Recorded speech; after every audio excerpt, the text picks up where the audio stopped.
네, 반갑습니다. 일단은 아침부터 이른 아침 시간부터 모의고사를 보시느라고 굉장히 고생 많으셨고요. 제가 스텝 1, 스텝 2 할 때도 말씀드렸지만 오늘 집에 가셔가지고요 꼭 다이어리에다가 오늘 어땠는지를 꼭 작성하시기 바랍니다.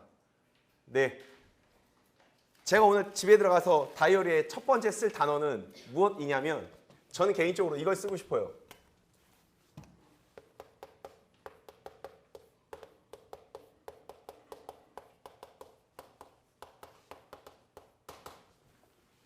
저는 이 단어를 오늘 딱 한 단어로 그냥 압축해서 총평을 하자면 문제를 풀어내는 스킬이라고 표현하는 것 자체가 좀 그렇긴 합니다만 그런 능력이 하나도 없어요. 제가 이렇게 말씀을 드리는 이유는 뭐냐면 내가 그동안에 봤던 책 또는 뭐 기타 등등등 자료에 나왔던 예시를 그냥 주면 그냥 암기식으로 계속 써요. 잘 써요. 그런데 예시가 좀 새롭거나 약간 좀 틀거나 하면 뭐지? 몰라요. 그리고 뭘 또 느꼈냐면 제가 늘 말씀드립니다만 문제에서 묻고자 하는 요구한 사항을 써야 해요. 그런데 내가 외웠는지 못 외웠는지를 먼저 평가한 다음에 답을 고르시더라고요. 문제를 풀어내는 방법은 각자의 스타일대로 풀어내는 건 맞아요. 그런데 중요한 건 뭐냐면 공통적으로 우리 시험 보는 모든 선생님들이 다 마찬가지로 임용시험으로 얘기하면 4,000명이 읽고 느꼈을 때 무엇을 얘기하는구나가 똑같이 이해가 되어야 해요. 그런데 어떤 사람은 제대로 이해하는 사람이 있는 반면에 어떤 사람은 그렇지 않아요. 그럼 이미 스타트부터 잘못됐다는 거예요. 집에 가서 꼭 확인하시기 바랍니다. 내가 왜 이걸 이렇게 가야 되는데 잘못 가고 있는지에 대해서. 네.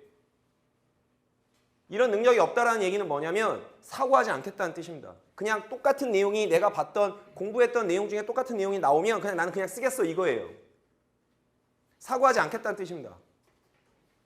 그래서 또 느낀 건 뭐였냐면 2교시에 서수형 5번 문제 있어요. 그거를 대부분 다 그냥 제끼더라고요. 그걸 그냥 다 제껴요. 왜요? 책이 없으니까.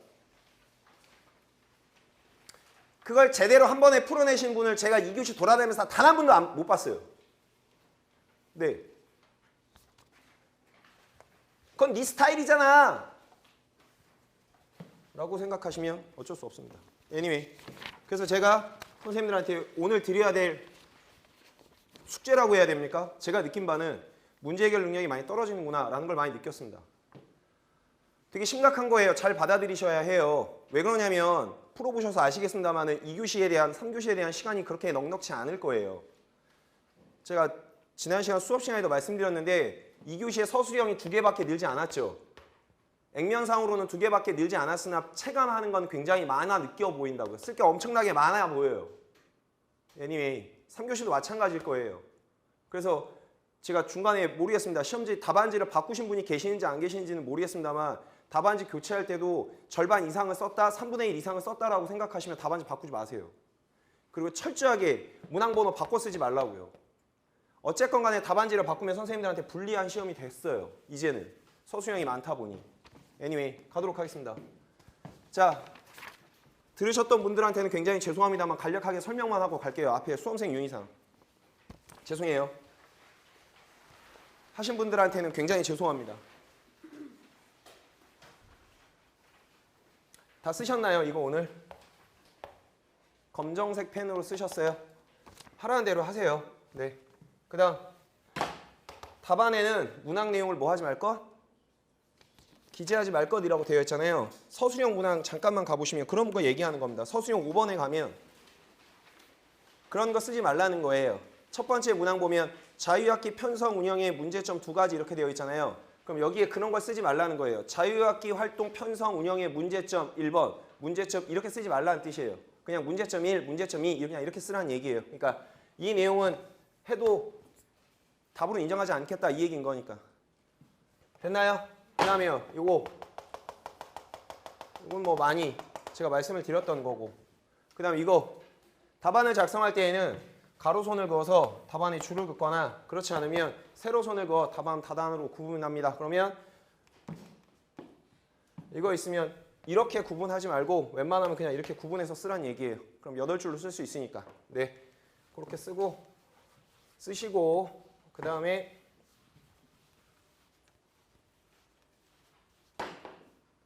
수정할 때는 2줄 긋고 수정 테이프 쓰지 말고 됐나요? 그 다음에요. 문항번호에 해당되는 내용 이외의 것은 쓰지 말 것이라고 제시하고 있으니까 잘 확인하셔서 쓰시기 바랍니다. 됐어요? 그 다음 제일 논란이 많이 되는 게 요거죠. 9번.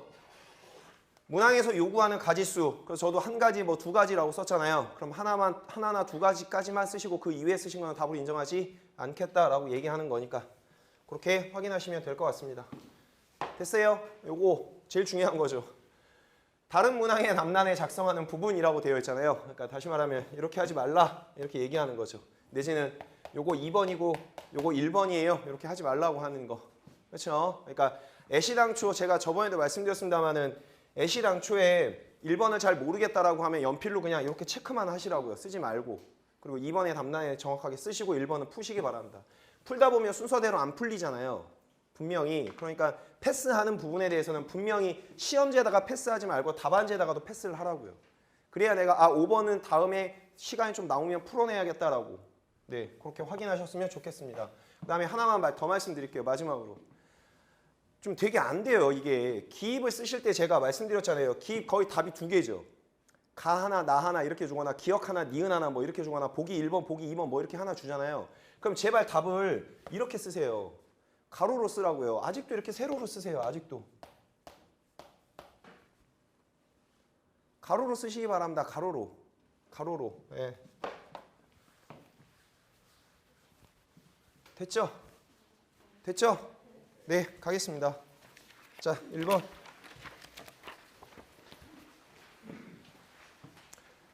(1번에) 가. 정답은 보시다시피 무엇? 감상 및 비평. 감상 및 비평에 대한 내용이 이렇게 되어 있습니다. 작품을 이해하고 즐기고 평가하며 가치를 인정한다. 표현 작품의 의미와 아름다움을 느끼고 작품에 대한 생각과 관점을 비교 평가하는 것이라고 되어 있죠. 제가 말씀드렸죠. 비교한다라고 하는 건 무엇 하는 거? 무슨 점과 무슨 점을 찾아내야 하는 거? 공통점이랑 차이점을 찾아내야 하는 거. 그래서 문장을 읽어보면 학습활동하기에도 명확하게 제시하고 있네요. 뭐 하기라고 되어 있습니까? 감상하기라고 되어 있어요. 명확하게 제시하고 있죠. 그 다음에 제일 밑에 내려가면 수진이하고 혜연이하고 되어 있습니까? 있어요. 거기 이렇게 되어 있죠. 수진이라고 얘기하는 미로를 통하여 고민을 표현하다니 정말 기발하구나. 비판적으로 감상하면 다른 평가도 할 수 있겠지라고 되어 있으니까 의심할 여지가 없죠. 이거는. 됐어요? 여기에 나와 있는 것들은 모두 다 교과서를 보고 그대로 베꼈으니까 네, 너 주관적으로 낸 거 아니야? 라고 생각하시면 근거를 댈 테니까 그렇게 확인하시면 좋겠습니다. 교과서에 있으니까 교과서에 나와 있는 핵심 개념을 중심으로 3권인가 4권에서 보고 공통적인 걸 문제로 냈어요. 네, 됐습니까? 네, 그래서 가의 정답은 감상, 비평이 되겠습니다. 가도 될까요? 자, 2번째. 이번에는 뭘 하래요? 정답은 보시다시피 무슨 화? 구성화예요. 왜 구성화냐면 뭐 하기라고 되어 있어요? 기획하는 거죠. 근데 기획하는 게 그냥 기획하는 게 아니죠. 이전에 했던 것들을 토대로 더 새로운 것들을 개발하고 더 창의적으로 만들으세요라고 지금 지문에서 쭉 얘기하고 있죠. 이해되십니까? 무슨 말인지? 그러니까 당연히 무슨 화가 될 수밖에 없는 거예요? 구성화가 될 수밖에 없는 거죠. 됐어요? 됐나요? 네, 그렇게 확인하시면 되겠습니다. 그래서 1번의 정답은 감상, 비평과 구성화라고 작성하시면 되겠습니다. 그런 의미에서 문제를 한번 드려봤어요. 가도 되겠습니까? 자, 지금서부터는 이제 변별이 많이 되더라고요. 그 다음서부터는 못 풀어내더라고요. 풀어내질 못해요. 어떻게 풀어내냐고 봤더니 거기에 이렇게 되어 있죠. 장학 유형의 명칭을 쓰세요라고 하니까 장학부터 쓰는 거예요. 임, 뭐. 풀어내는 거 가지고 뭐라고 하지 않습니다. 지문을 잘 읽어야죠. 지문에 나와 있는 문장을 잘 보고 여기서 뭘 묻고 있는지를 확인하셨어야죠. 이걸 쓰는 게 중요한 게 아니라 다시 한번 말씀드립니다만 정답은 뭐예요? 동료장학이죠. 문장을 봐도 알겠네. 첫 문장만 봐도 알겠네. 누구를 중심으로 라고 되어 있으니까. 그러면 이 지문에 또 꽂히는 거죠. 너 그럼 이 지문 어디 갔어? 여기 있다. 이 지문 왜 넣었어? 이 지문 빼야 될 거 아니야. 제가 한 거 아니에요. 학교에서 이렇게 했어요. 그래서 그냥 그대로 준 거예요. 저한테 뭐라 하지 마십시오. 선생님들이 좋아하시는 살의 예시 갖다 달라면 갖다 줄 수 있어요. 네. 자꾸 제가 공격적으로 나가서 굉장히 죄송스럽긴 한데 선생님들이 맨날 그러잖아요. 이거 근거가 어디냐고. 근거 될 테니까 그렇게 보시기 바랍니다. 제가 낸 게 아니라고요. 실제 학교 현장에서 쓰고 있는 거 그냥 저는 갖다가 집어넣은 것 뿐이에요.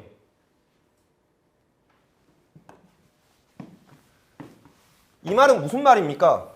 제가 말씀드렸죠. 이렇게 얘기하면 얘기하는 시사하는 바는 하나라고. 안 되면 누구를 하라는 거예요?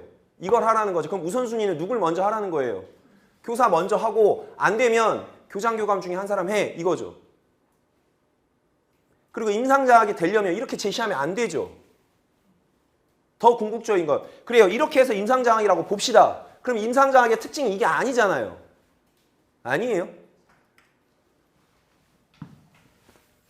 그게 제가 말씀드린 문제를 풀어내는 스킬이 없다는 거예요. 이 단순히 이 지문 하나 때문에 그러면 이게 의심스럽다면 전체적으로 확인을 했어야죠. 그 능력이 떨어진다는 거예요. 제가 말씀드리고 싶은 건. Anyway. 그래서 정답은 동료장학이 되겠습니다. 가도 되겠습니까? 자, 이것도 변별이 많이 됐습니다. 이거 TV 안 나옵니까? 이쪽 분들 안 보이실 것 같은데. 몰라요? 아무튼. 자, 전화 한번 해봐요. 자, 몇 단계예요? 그럼 질문을 잘 보세요. 이걸 통해서 무슨 수준을 확인하고 싶었던 거예요? 이 교사는 책임감의 수준을 확인하고 싶었던 거죠. 그래서 책임감을 뭐 시켜주고 싶었던 거예요? 네. 그래서 제일 중요한 건 이 설문지를 통해서 말씀드리고 싶었던 건 책임감에 대한 그 학생에 대한 책임감의 수준을 뭐 하고 싶었던 거예요? 파악하고 싶었던 거죠. 그래야지만 무엇을 사용할 수 있는 거니까? 전략을 사용할 수 있는 거죠. 여러분이 알고 계신 뭐 할머니인지 뭔지 뭐 아코디언인지 뭔지 이런 걸 써야 될 거 아닙니까? 수준을 알아야 써야 될 거 아니에요. 그래서 그 수준을 지금 설문지로 확인했다는 뜻이에요. 그럼 설문지의 내용을 확인해야 될 거 아닙니까? 첫 번째, 나는 다른 사람을 뭐 하지 않고 방해하지 않고 뭐 하였다? 참여하였다라고 되어 있잖아요. 그러면 여기까지는 방해하지 않고 참여했으니까 질문이 이거니까 예래요 아니예래요? 예래요. 그럼 했다는 거잖아요. 이렇게. 됐어요? 그럼 적어도 몇 단계는 아닌 거예요. 무책임은 절대 아닌 거네요. 그래서 제가 말씀드렸습니다만 무책임이 답이 나올 리는 거의 없어요. 무책임이 답으로 나올 리는 거의 없다고요. 네. 그래서 요거는 모르겠어요. 그런데 중요한 단어가 하나 있었어요. 뭐 하였다? 참여하였다. 세 번째가 메인이네요. 나는 경기를 순조롭게 진행되지 않을 때 자기 통제력을 이용하였다라고 되어 있습니까? 근데 그게 예래요. 자기 통제력을 이용하였다라고 되어 있으니까 당연히 몇 단계에 해당되는 거예요? 당연히 1단계죠. 이걸 왜 4단계로 쓰셨는지 잘 모르겠습니다. 거의 대부분의 오답이 1 아니면 4예요. 아니면 뭐 모르겠습니다. 그거밖에 저는 못 봤어요. 다 아직 확인을 못했습니다. 그럼 여러분이 알고 계시는 1과 4의 차이점은 뭡니까? 일단 공통점은 뭐예요? 1과 4의 공통점은 사회적 책임감이라는 거죠. 그러면 1은 통제이고 4는 뭐였어요? 여러분이 아시는 것처럼 배려죠. 그럼 여기에 배려라는 게 어디에 있냐고요? 책임감의 수준이 이게 훨씬 높아야 되는 거 아니에요? 여러분이 알고 계시는 바대로? 아닙니까? 그래서 제가 의도했던 바는 이걸 통해서 무엇을 확인하는 거? 책임감의 수준을 확인하고 원래 문제는 뭐였냐면 그 다음에 전략이 뭐니? 이걸 물어보려고 했어요. 근데 또 이렇게 물으면 이것도 파악 못 해주겠는데 이걸 쓰라고? 라고 말씀하실까 봐 그냥 여기서 잘랐어요. 이렇게. 그래서 정답은 1단계로 쓰셔도 되고요. 뭐 통제 단계라고 써도 되고요. 타인의 권리와 감정을 존중한다? 뭐 이렇게 쓰셔도 되고요.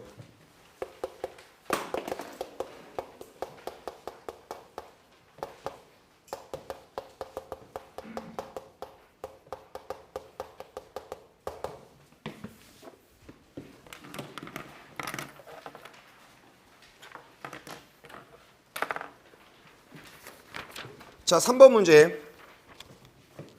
좀 허를 찔렀습니까, 제가? 3번 잘못된 거 찾으래죠. 그쵸? 뭘 확인했더니 의식을 확인한다는 것 자체가 호흡을 확인하는 거예요. 당연히 의식이라는 말 안에 호흡이 들어가겠죠. 그게 문제를 풀어내는 스킬이 없다는 거예요. 계속 보니까 여기에 고민하고 있어요. 뭘 고민하고 있나 봤더니 여기다 호흡을 써놓고 호흡이 없어. 그거 확인 안 했어. 의식이라는 말이 뭐냐고요.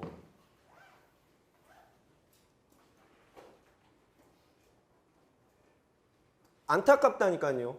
글자 그대로 안 나오면 답이 아닌 거예요. 무조건 그게 틀린 거예요. 제가 이거에 대해서 얘기하고 싶었던 거, 이거는 책 4권인가 3권을 보고 그냥 그대로 베낀 거예요. 그냥 그대로 베꼈습니다. 그래서 현직 교사한테 풀어보라고 했어요. 근데 또 꼬투리를 잡더라고요. 그래서 제가 그 문장을 또 빼버렸어요. 이쁘게. anyway. 그래서 보시다시피 잘못된 건 제가 여기서 시사하려고 했던 바는 이거예요. 대부분의 오답이 뭐라고 나오냐면 이거 한 다음에 그냥 가만히 있어요. 이렇게 되어 있어요. 올 때까지 뭐 인공호흡 합니다. 아니면 뭐 CPR 합니다. 이렇게 되어 있다고요. 그래서 이걸 제일 마지막에 이거 갖다 주세요. 이렇게 얘기하는 게 되게 많더라고요. 책을 보니까. 근데 이거는 같이 하는 거예요. 그래서 CPR과 여기서 얘기하고 있는 심장 자동 재생기라고 하는 얘는 같이 사용하는 거라고요. 있으면 얘를 사용하는 게 좋아요. 그래서 같이 동시에 그걸 시사하려고 이 문제를 드렸습니다. 또 하나. 대부분의 오답이 대부분 다 이거였죠. 이게 정답이죠. 이게 틀렸죠. 굽힌 상태가 아니라 뭐한 상태? 편 상태. 왜 굽히면 안 됩니까? 그럼 좋아요. 이거 답부터 써드릴게요. 문제에 뭐라고 되어 있나 보세요. CPR과 관련되어 있는 잘못된 내용을 2가지 찾아 바르게 뭐 하세요?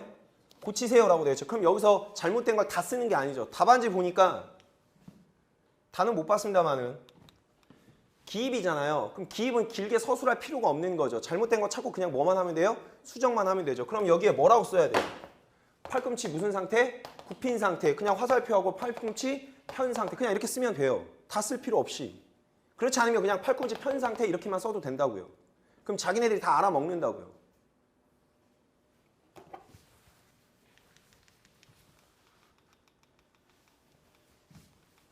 anyway. 그래서 이게 잘못된 거고 그 다음 중요한 건 숫자가 잘못된 거네요. 얼마에서 얼마? 나온 것처럼 100에서 120회 정도. 그럼 대략 1.5에서 한 1초에 1.5에서 대략 한 2회 정도 1.5회에서 2회 정도 하시면 되겠네요. 그러니까 얘도 틀렸네요. 1.5회에서 대략 2회 정도 1분 동안에 그렇게 하시면 되겠습니다. 됐어요? 그래서 기출에 나온 게 뭐였냐면 30회 가슴 압박, 2번의 인공호흡. 이게 기출문제에 출제가 됐던 문항이었습니다.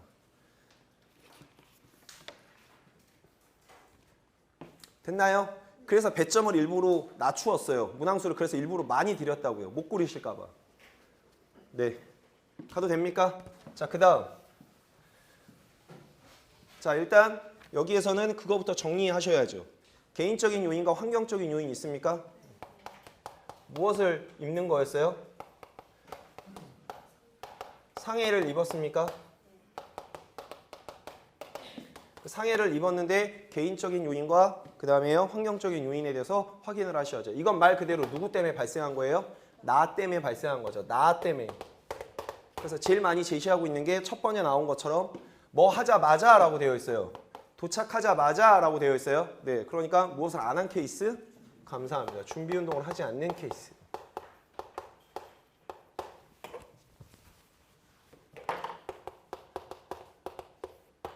자, 이렇게 환경적인 건 2가지인 거죠. 타인이나 또는 무엇? 용구죠. 타인이나 또는 용기구죠. 타인은 거의 대부분 다 상대 선수 또는 감독이나 지도자인 뭐 코치 정도 등등등등에 의해서 일어나는 걸 의미하는 거죠. 시합 상황이라고 하는 거니까 거의 대부분 다 누가 될 거예요? 상대 선수와의 무슨 충돌이 되거나 뭐 이렇게 되거나 뭘 하겠죠. 됐습니까? 네. 용기구는 말 그대로 용기구는 말씀드린 것처럼 착용의 여부부터 확인해야 되고요. 그 다음에 그 용기구가 고장 났는지 고장이 나지 않았는지부터 확인을 하셔야 됩니다.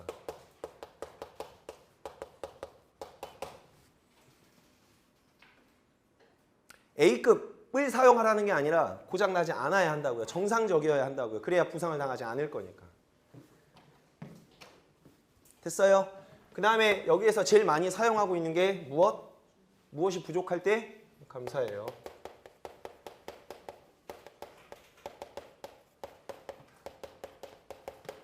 또는 무엇이 떨어질 때? 동기가 떨어질 때. 이런 것들에 의해서 잘 나와 있습니다. 그래서 잘 보시기 바랍니다. 이런 거 찾으려면 어디 가서 찾아야 돼요? 말씀드렸듯이 중학교 교과서 가면 건강 영역을 가시면 되고요. 고등학교로 가시면 운동과 건강이라는 교재에 가시면 정확하게 확인할 수 있어요. 그러면 이런 요인, 이런 요인에 대해서 잘 얘기할 수 있습니다. 거기에 전부 다 무슨 파트가 되어 있는 거? 안전 파트 가서 확인하시면 될 거예요. 그래서 교과서를 잘 보시라는 얘기예요. 이것도 기출문제 한번 등장했었다고요. 아주 옛날이긴 합니다만. 됐어요? 그래서 제가 자꾸 선생님들한테 반감을 사는 건지는 모르겠습니다만 제가 자꾸 여쭙는 거예요. 타당도가 떨어지는 문제가 몇 개나 됩니까? 라고. 다 기출의 근거에서 문제를 냅니다. 저도. 웬만하면. 자, 4번. 가도 되겠습니까? 자, 제일 중요한 단어가 뭡니까? 4번 문제에서. 제일 중요한 문제가 뭐죠? 대중, 전달, 이론이 제일 중요한 단어죠. 문제에서. 근데 선생님들은 문제 잘 안 읽습니다. 그냥 이러죠. 다른 그렇다는 건 아니에요. 거의 대부분의 선생님들이 잘 안 읽어요. 근데 이거는 지금 위에 있잖아요. 대중 전달 이론이라고 하는 거.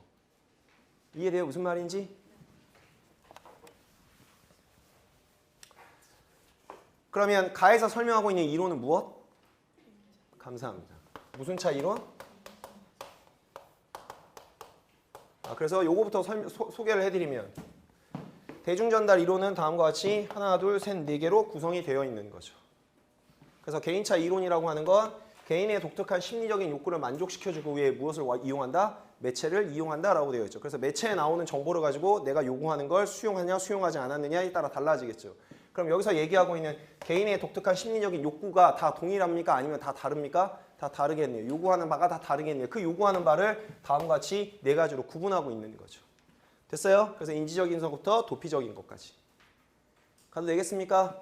가도 돼요? 인지적이라고 하는 건 무엇보다 많은 정보를 요구하는 거죠. 무엇을 통해서?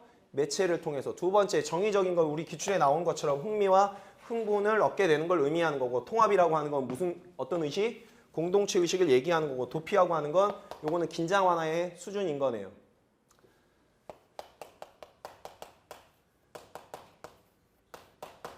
공격적인 욕구를 해소하는 측면, 정서순화의 관점이랑 거의 유사하다고 보시면 되겠네요.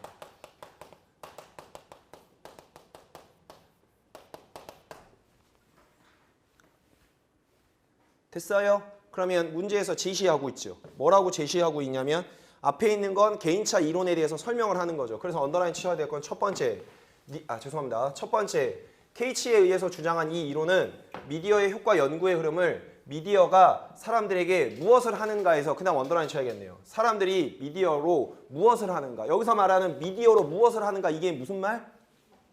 어떠한 욕구를 충족시켜주기 위해서 매체를 이용하는가.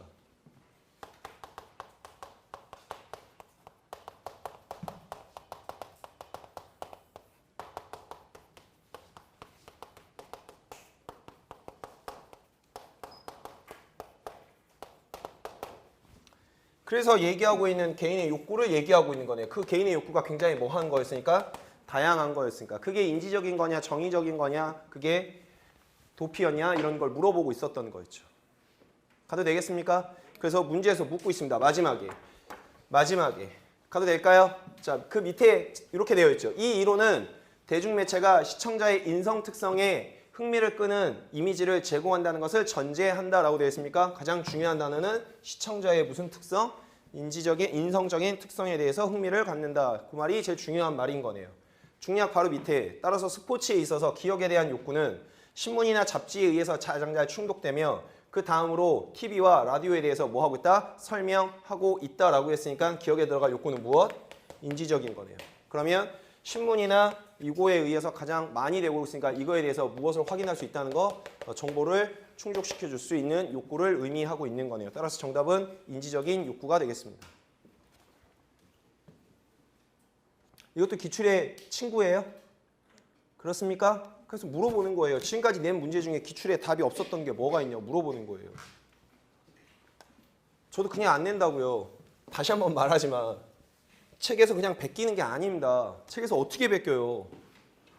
자, 가겠습니다. 그 다음 나는 이렇게 되어 있습니다 라고 되어 있으니까 어디에서 찾아야 되는 거? 여기에서 찾아야 되는 거. 그래서 일부러 가를 이 이론은 이라고 준 거예요. 개인차를 안 준 거예요. 그래서 이해되세요? 무슨 말인지? 그래서 사회범주 이론은 가장 중요한 말이 요거죠. 대중매체에 대하여 상이하게 반응하는 하위 집단이 널리 뭐하고 있다? 존재하고 있다. 다시 말하면 매체를 통해서 정보가 전달되는 건 하나죠. 아니에요. 그 정보가 전달되는 하나를 계층에 따라서 이걸 해석하는 능력이 서로 뭐하다는 거? 다르다라는 걸 얘기하는 게 사회범주 이론이에요. 그게 그래서 A라는 정보를 제공을 하면 매체가 그걸 받아들이는 상위 집단을 해석하는 능력과 하위 집단에서 받아들이는 해석 능력이 서로 같지 않다는 거예요. 서로 다르다라고 얘기를 하는 겁니다. 그걸 사회범주 이론이라고 얘기합니다. 사회관계 이론은 여기에 나오는 것처럼 태도가 수정되는 걸 얘기하는 거고 그 다음 제가 냈던 게 문화규범 이론인 거죠. 그래서 그대로 얘기하고 있는 거죠. 대중매체가 현재 중요한 단어네요. 무엇과 무엇을? 사상이나 가치를 선택적으로 제시하여 뭐 한다? 강조한다 라고 되어 있죠. 두 번째, 대중매체가 스포츠를 취급하는 다양한 양태에서 형태에서 태도와 행동의 변화를 뭐 한다? 일으킨다. 이게 메인인 거네요. 그래서 지문을 가면 명확하게 제시가 되어 있죠.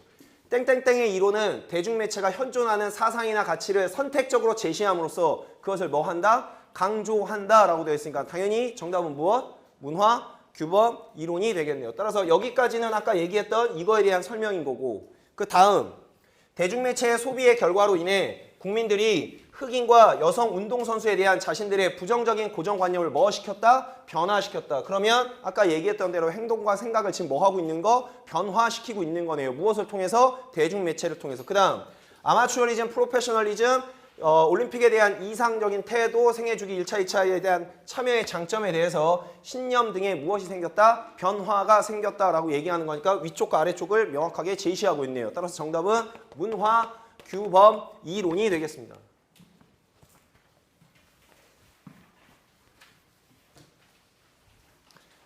그래서 드리는 말씀이에요. 이건 틀려도 돼요. 이건 틀려도 된다고요. 이건 틀려도 돼요.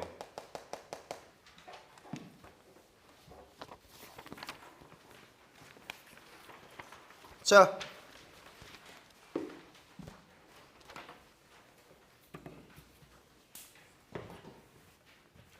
일단 답란을 어떻게 쓰는지 보세요. 문제점을 몇 개 쓰래요? 문제점을 무슨 측면과 무슨 측면으로 쓰래요? 그러면 요거는 기출과 똑같은 거죠. 하나는 무슨 측면? 하나는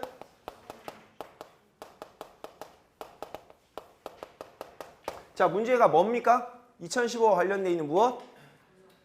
자유학기 활동을 의미하고 있는 거네요. 됐어요? 그럼 얘는 강론이에요? 총론이에요? 총론. 우리만 해당되는 게 아니라 모든 교과도 해당이 되는 거니까. 그런데 마지막 문제 두 번째 문장이 이렇게 써있네요. 다른 교과 시간은 뭐 한다? 제외시킨다. 그러면 무슨 교과와 무슨 활동 사이의 관계를 보는 거?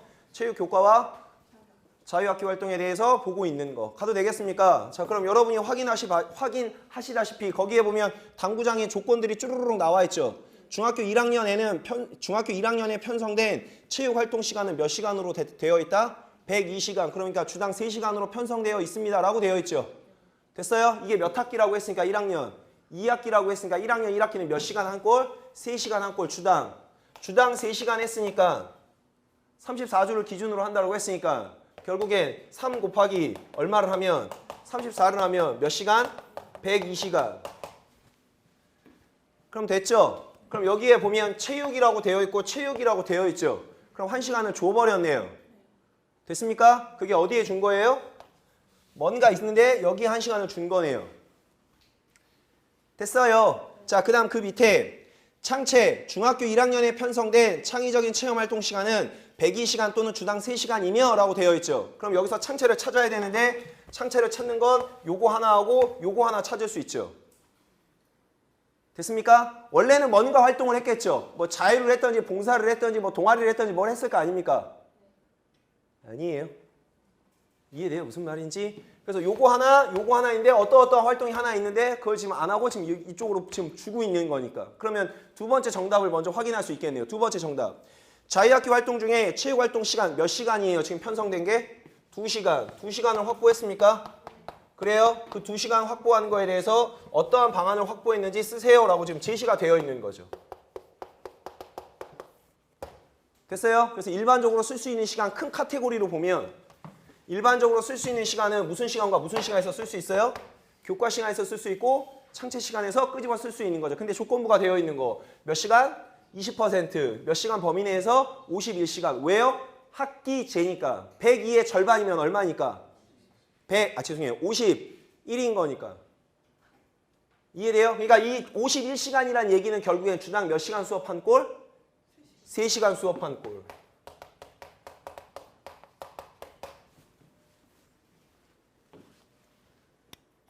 가도 돼요? 가도 되겠습니까? 자, 그러면 2시간을 확보한 그 방향 첫 번째로 확인해야겠네요. 무슨 교과에서 감축했어요? 감사합니다. 1번.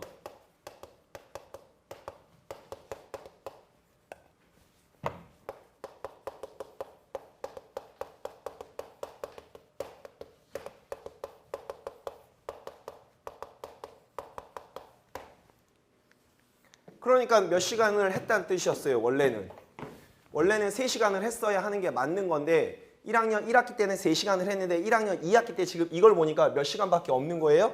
2시간밖에 없는 거죠. 그러니까 1시간이 어디로 간 꼴? 체육활동으로 편성된 꼴. 가도 되겠습니까? 가도 될까요? 자, 그 다음 두 번째. 여기도 똑같네요. 창체. 답은 그냥 창체에 몇 시간 범위 내에서 51시간 범위 내에서 그냥 활용했다라고 되어 있죠. 몇 시간을 감축한 거? 몇 시간을 활용해서? 1시간을 활용해서 편성했어요 라고 제시하시면 되는 거죠. 그래서 요게 정답, 요거 정답. 이거를 뭐 다르게 써도 돼요. 하클 외 시간 뭐 이렇게 쓰셔도 관계없어요. 맞게 하세요. 그거 똑같은 말이니까.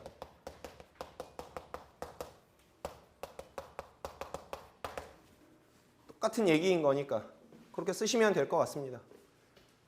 됐어요? 됐나요? 자, 그럼 문제점 편제. 조건부를 봐야 되는 거죠. 편제는 말씀드렸던 것처럼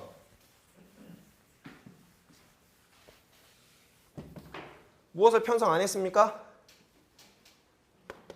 무슨 활동을 편성 안 한 거예요?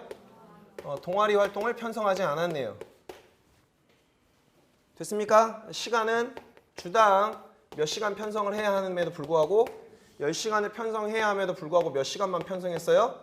8시간만 편성했네요.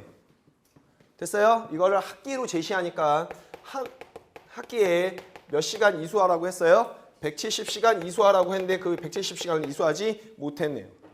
그렇게 4개의 정답을 작성하시면 되겠습니다. 그래서 하나하나 1점씩 해서 4점이 되겠습니다.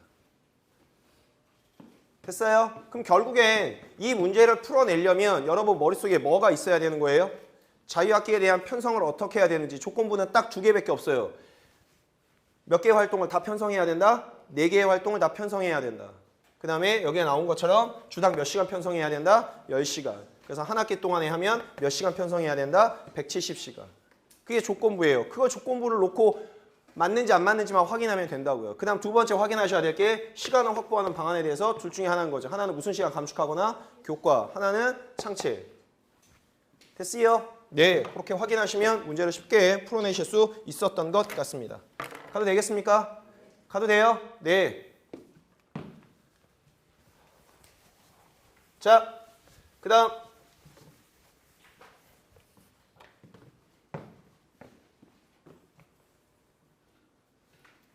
유도 발견이라고 많이들 쓰셨더라고요. 근데 죄송한데 6번에 나는 제가 맨날 수련 발견하면 이 예밖에 없어요. 죄송합니다만 이 예시는 체육수업 비평이라는 유정희 교수님이 쓰신 책에 그냥 그대로 있습니다.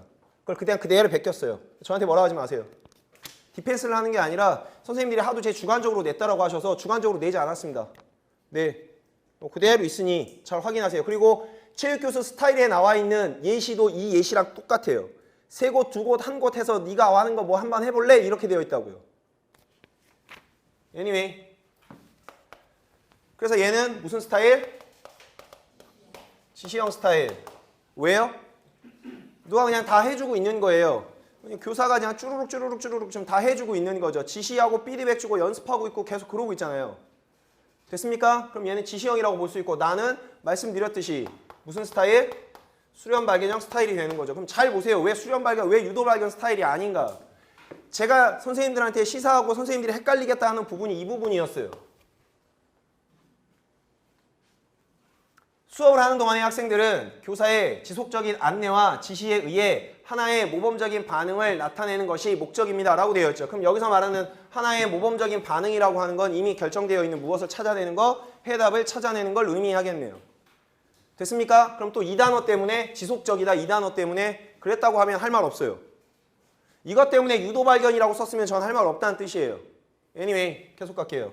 서교사는 수업 초기에 의도하는 정형화된 크라우치 스타팅 방법에 대해서 뭐 하지 않았다? 알려주지 않았다. 이거 찾아야겠네요. 서교사는 학생들에게 오늘은 이렇게 할 것이다. 지시에 따라 연습해보세요. 어느 방법이 가장 빠른 출발 방법에 의해 가장 효과적인 방법인지를 뭐 해보세요? 찾아보세요 라는 무엇을 설정하였다. 이걸 설정하였다 라고 되어 있죠. 그럼 누가 찾아내야 되는 거냐고요? 학생이 찾아내야 되는 거죠. 학생들에게 다양한 출발법에 대해서 연습해보라고 하였다.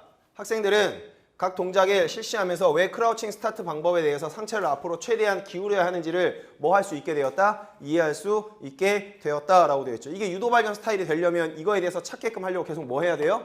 질문을 던져야죠. 근데 그러지 않잖아요. 그냥 연습해보고 네가 찾아볼래? 라고 지금 얘기하고 있는 거니까.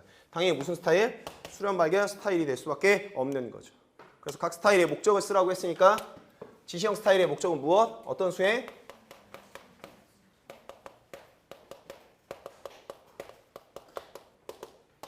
얘는 어떻게 쓰는 거야? 그거 다 읽을 필요 없죠? 이건 어떻게 쓰는 거예요? 제일 마지막에 있는 단어만 무엇을 발견하는 게 중요해요?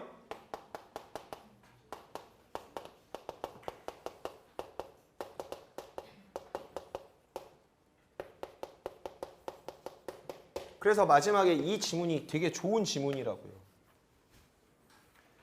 자꾸 이걸 던져야 한다고요. 자꾸. 왜 라고 질문을 던져야 하는 거라고요. 질문을. 가도 되겠습니까? 가도 되겠어요? 그럼 얘는 의사결정 구조가 이렇게 되어 있는 거고 얘는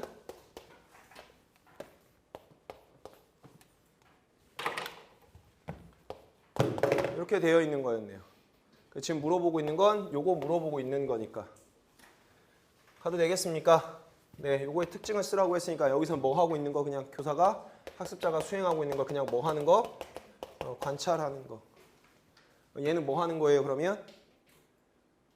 모든 사항들을 누가 결정해요? 모든 사항들을 누가 결정해요?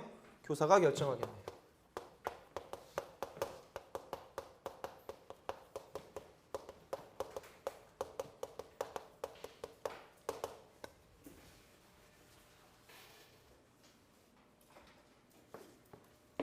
자, 이거에 대해서 질문.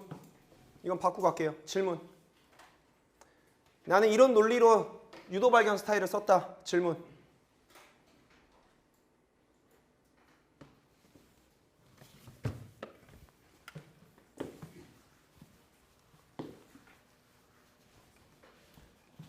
가도 되겠습니까? 자, 7번. 7번 문제는 오류가 나서 굉장히 죄송합니다. 이게 마치 그런 거죠. 훈수 두는 사람은 보이는데 본인은 정작 안 보이는 거. 전 답을 중앙치로 써놨어요. 그리고 문제를 자세히 보니까 중앙치로 답이 안 나와요. 평균치로도 답이 돼요. 최비치가 답이 아니고 두 개가 답이었다고요. 원래 문제를 안 바꿨으면. 근데 제 의도는 중앙치를 내는 게 의도였거든요. 바보같이. anyway. 자, 잘못 기록했어요 라고 지금 제시하고 있죠. 그럼 무슨 점수가 들어와 버리는 거예요? 극단값이 존재한 거죠. 그럼 극단값이 존재하는 거니까 결국엔 어떤 치가 가장 큰 영향을 받고 있는 거? 감사합니다.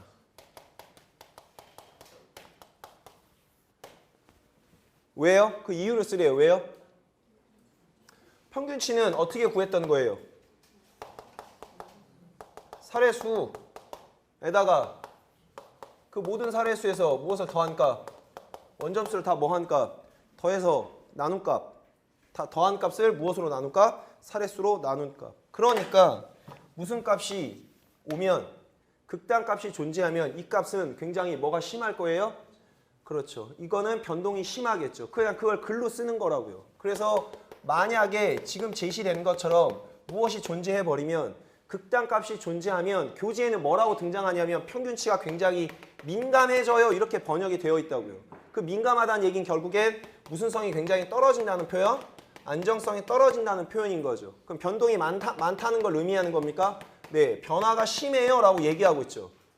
그런데 제시하고 싶은 건 우리가 지금 무엇을 제시하려고 하는 겁니까? 이 값에 대해서 무슨 치를 구하고 싶은 거예요? 집중 경향치를 구하고 싶은 거죠. 됐습니까? 네, 죄송한데 같이 호흡 좀 합시다.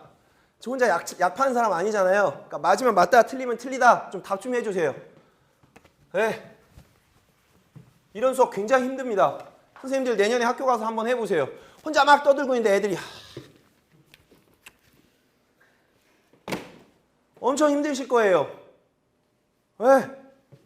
anyway, 집중경향치의 개념이 뭡니까? 이 집단을 뭐 해야 할 수 있어야 돼요? 대표할 수 있어요. 근데 보세요. 변화가 심한데 그 값이 어떻게 대표합니까?를 묻고 있는 거죠. 이해됩니까? 따라서 무슨 값이 존재하기 때문에 극단값이 존재하기 때문에 평균치는 굉장히 변화가 뭐하다? 심하다. 그래서 무슨 말은 꼭 들어와야 되는 거예요? 극단값. 그래서 제시하고 있죠. 두 번째. 잘못된 정보를 바탕으로 50m 달리기 대표 선수들의 집중경향치로 가장 적절한 건 뭡니까?를 얘기하고 있죠. 그럼 이것도 기출인 거네요. 무슨 값이 존재할 때? 극단값이 존재할 때. 극단값이 존재할 때.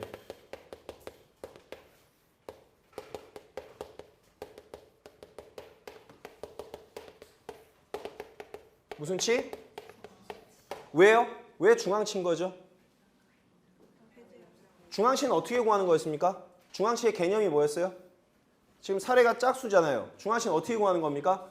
몇 분위에 해당되는 점수를 구하는 거니까 50, 100분위 수에 해당되는 점수를 구하는 거니까. 그래서 말씀드렸죠. 자료를 일단 어떻게 나열해야 돼요? 순서적으로 나열해야죠. 1번 순서적으로 나열해야 되는 거죠. 그리고 그 중에 무엇을 찾아야 되는 거예요? 중앙에 해당됐으면 말 그대로 중앙값을 찾아야 되는 거죠. 100분위, 50, 100분위에 해당되는.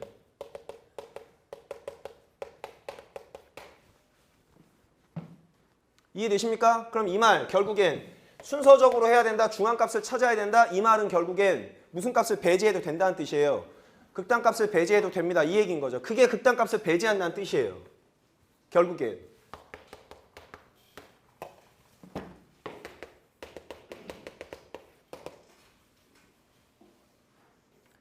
됐어요? 이걸 좀 더 풀었으면 얘는 평균치를 구할 때 모든 사례수에 다 뭐 하고 있다? 영향을 받고 있는데 얘는 모든 사례수에 영향을 받고 있지 않다. 특정하게 한 가지나 또는 두 가지 값으로 결정이 된다. 그렇게 보는 거죠. 사례수가 짝수였을 때는 두 가지 점수였죠. 이해돼요? 더하고 몇으로 나눴으니까. 2로 나눴으니까. 근데 홀수면 몇 가지 점수로 확인하는 거예요? 한 가지 점수로 확인하는 거니까. 이해되십니까? 무슨 말인지? 그렇게 제시해 주시면 되겠습니다. 됐나요? 네. 졸려 하시니까 다 풀었죠? 7번까지. 8번부터는 잠깐 쉬었다 가도록 할게요. 괜찮죠? 네. 잠깐 쉬었다 가겠습니다.